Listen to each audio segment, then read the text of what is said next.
Hey y'all, welcome to the headquarters of ScottieDTV and another episode of Behind the Build. And I am so excited today. I have got Eric Brockmeyer with Eric Brockmeyer Designs. Eric, how are you, brother? I'm good, Scotty. How you doing, man? Outstanding. I can't believe that I'm sitting with you right here in my living room. I know we've tried to hook up a couple times, haven't we? I have. This is the first time I've actually seen and talked to you at the same time. You know, I told you the other day, I was like, if I didn't know people that had really met you and talked to you, Eric, I would think you're a ghost. You're like, why? I was like, I can't find you everywhere you go. I hear that you've been there, but I very rarely got to catch up with you. Yeah. Thanks so much for taking some time this morning. Yeah, no problem, man. Now, folks, you don't know, a lot of these builds, these high-end builds especially, start out with a rendering. Somebody's got to take these ideas out of people's heads and put them on paper and say, okay, guys, this is what we're going to build. And Eric has been around. How long have you been doing this, Eric? I've been doing it full time since about '03, but you know, if you ask any artist, they've probably been doing it since they were a kid. But tell me about that, because that's what I sit down. I can't draw a block car, and I wonder at what point did you figure out, well, this is simple to me. I can see that car and I can put it on paper. I mean, you know, not that it's simple to you, but it's just something you like to do, you know. And if you like to do something, you do it. And so I remember as a kid, you know, I had the Hot Wheels cars out, and you used to try to draw them or make your own Hot Wheels car or something. And just been doing that all my life, really. And you took it one step further. I mean, when all this started, yeah. you actually went to design school. Am I saying that right? Yeah, I went to the Art Institute of Fort Lauderdale, and I got a bachelor's degree in industrial design.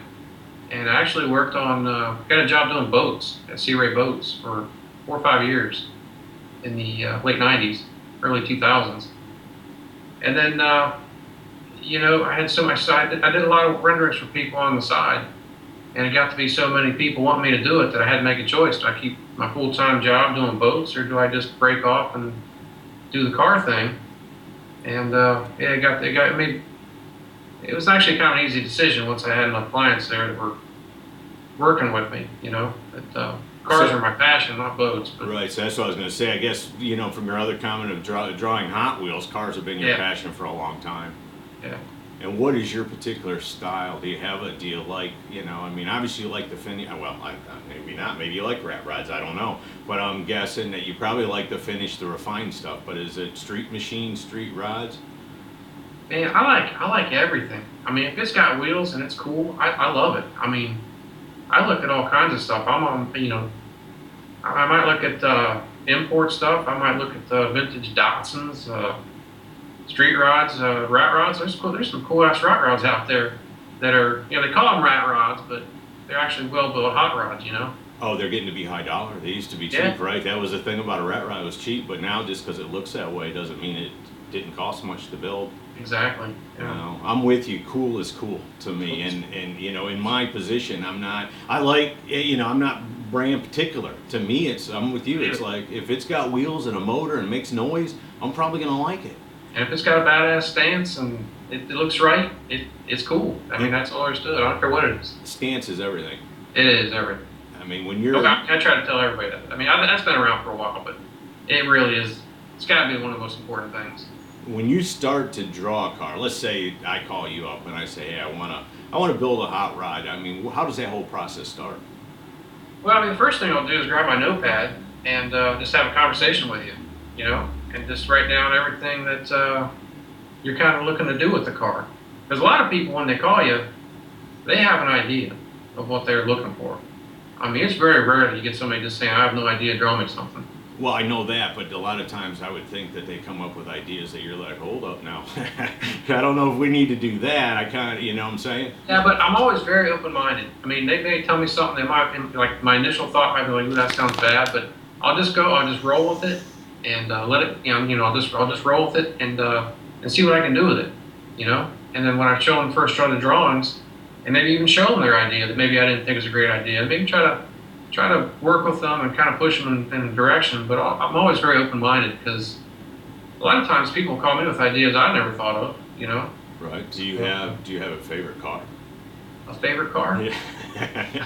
Yeah, right. I mean, I've been associated with? Or? Yeah, one that you designed, you think to yourself that, you know, that one turned out that I like it because again, you are open-minded. So I would think that sometimes you got to incorporate things that maybe you're like, I probably wouldn't do it that way, but I know the client likes that. Right. Do you have one that you look back on and you're like, that's exactly how I would have done it? I know Dave Leisinger's 70 Camaro, if you're familiar with it. It was a 70 second gen Camaro. It was silver with the charcoal center down the stripe. It was at Detroit maybe 3 years ago, 4 years ago. All right. Had the blue accents. Oh, okay. That one comes to mind. I mean, we really worked on that one a lot and really threw out a lot of ideas for that car. And it came out really good. I thought it came out really good. It was kind of a love-hate kind of thing with a lot of people, but I think that's why I like it so much. Right. Hey, well, I would think that, I know because you designed my logo for me, and again, I've thanked you 100 times, but thanks again. And even through that process, you know what I'm saying? I mean, how do I argue with Eric Brockmeyer? You know what I'm saying? When he says this is the way it should look, you know what I'm saying? You come with, I believe you. And even though it may not be something that I'm thinking, okay, that's exactly what I want, how do you get that out of people? Because again, you don't want to always design your car at the end of the deal. You want them to, Yeah.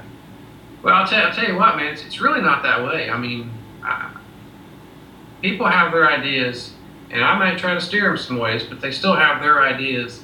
And at the end of the day, it's their car, and they'll interject their ideas, and it'll be their car when it's done.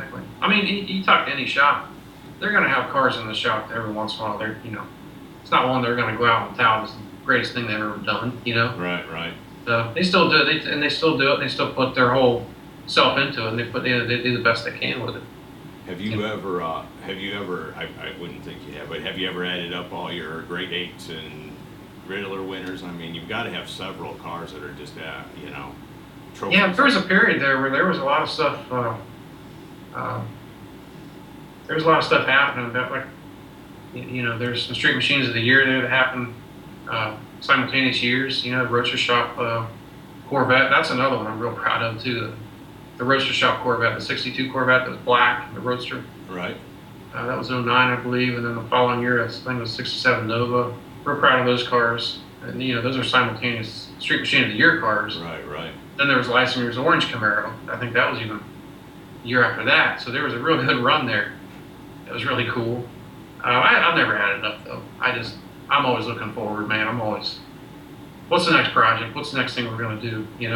And tell me, you got anything going to Detroit or SEMA that people could look out for? SEMA, I know. I mean, hell, some of the things are secret to me. Sure. When they're coming out, Right. I'm pretty sure there's a few things at SEMA coming out. I know Alloway's got a '65 Riviera be there. And then Detroit, I don't know if Detroit this year is going to be, if I'm going to have anything of real contention there. That I've been involved with, that I know of. But do you remember your first grade 8 or your first Riddler winner? The one, that Duesenberg car that Alan Johnson built. Oh, okay. I had a lot to do with that car. Now, the original design, the concept design for that car, I think had already been done when I came on board. The whole idea of making a V400 out of a sedan. They had already done that. But then I came on board and did a lot of some of the detail work with them and helped them with colors and designed the whole interior. And one thing I'm real proud of in that car is the gauge panel. Turned out really bitchin' gauge panel. Looks like a watch, so. Right. So I had a lot to do with that car, and then that car won the Riddler, I did the build book and everything. So, I think that was the first one I was real proud of.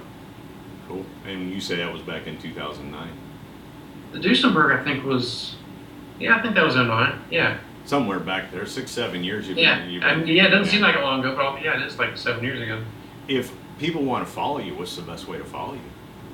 I've been doing a lot of stuff on Facebook. Recently, somebody talked me into doing Instagram, so I'm on Instagram now. So I'll try to do Instagram and maybe kind of link it to the Facebook. There's only one car and only so much credit to go around, and by the time these things hit a show, everybody forgets who did the original renderings on it or who helped design this thing to make it look like this. And so your talents impressed me, and I'm hoping that we can do a whole series because I want to help. Because we had talked before about helping young people get into this. You say that there's a lot of work to be done out there, and it would be nice if there was some other artists come in. Yeah, I get emails all the time from from younger people, younger artists. They say they've seen my work and they want to learn how to do this. I mean, the first thing I always tell them is just don't rely on the computer to do everything. Sit down and draw stuff with pen and paper or pencil and paper. That's number one. That's the first thing I tell them. But yeah, there's a lot of interest out there. And I would think that brings up another question. How has that computer changed how a design's done or how you do your job?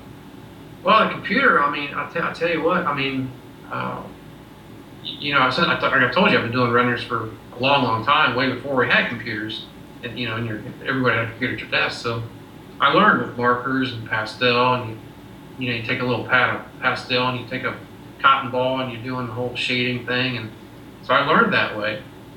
But nowadays, you know, if you're going to make a living at it and you're going to work with clients, you got to be able to show them multiple variations. And sometimes it might be a simple variation like this wheel change, you know, and you know, with computer and Photoshop, you can change wheels or change the colors fairly simply and keep those concepts rolling, not have to redraw the whole car every time like you might have had it done, you know, 10, 15 years ago. So it's really helps out the streamlining of the whole deal. I would say it helps keep costs down too. Sure it does, yeah. And I mean, and I always hate putting people on the spot. Just give me a ballpark. But I know one thing from, especially people not familiar with this, a set of drawings. If you're going to render a car out, what kind of costs are you looking at? I mean, typically if we're going to do exterior and interior stuff, which usually it is, you know, usually going to be around $1,500. And that's for both.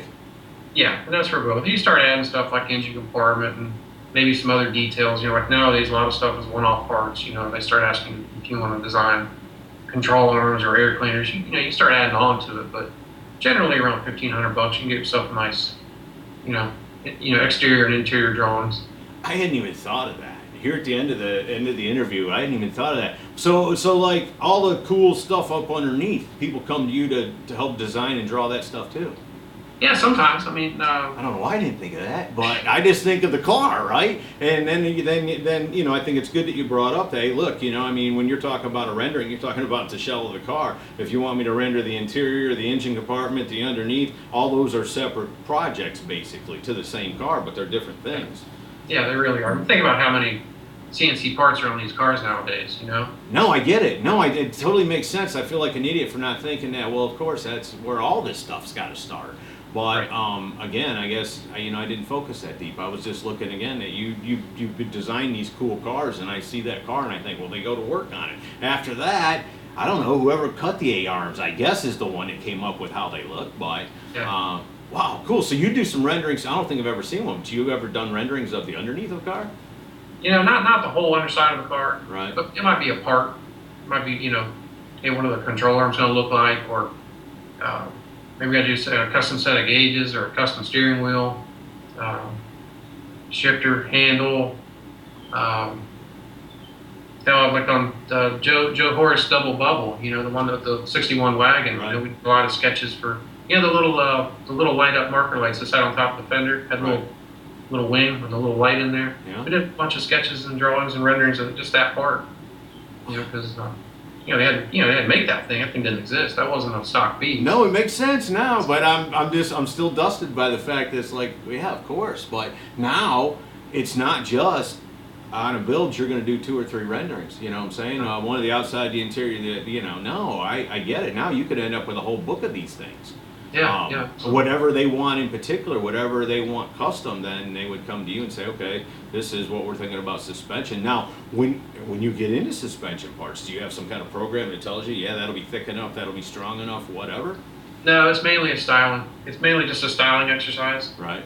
And I have to rely on the people who are actually doing the CAD work. Okay. They'll do their engineering and stress test, and if they got to change it a little bit to add strength or whatever, that's typical.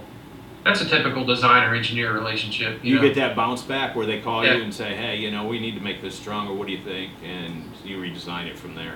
Yeah, How absolutely. cool is that, dude? I didn't even know. You have all these things that you do. I was impressed just by you drawing cars, the outsides of them. I mean, now I'll look at all these parts closer and think to myself, man, I knew there was a lot of time and a lot of money in making them, but that's even another layer that I hadn't even thought about. I don't know why I hadn't thought about it, but A lot of interior stuff too. A lot of interiors, and maybe grill, a lot of like lighting, tail lights, lighting, interior parts that are CNC cut, you know. So. Right. Well, everything's CNC anymore, right? Yeah. So, well, brother, tell me if people want to get in touch with you, want to see your stuff. Do you have a website? Yeah, it's brockmeyerdesign.com. That's the simplest way. Okay. If you Google Brockmeyer Design, it's usually the first one. You'll find it easy, or my Facebook will pop up. And you're on Facebook and you're on Instagram. Yeah. Man, dude, I cannot thank you enough for taking time to talk to me and my fans this morning. Yeah, you bet, man. It's been a pleasure. Folks, there you go. Eric Brockmeyer with Eric Brockmeyer Designs. How cool is that? Hopefully we can get him back on. He's a very interesting guy that does a lot of things, very talented, and it's a whole part of the industry that I don't think a lot of people realize, especially the casual followers of the industry. So anyways, hope you all have enjoyed it. See ya! Thank you.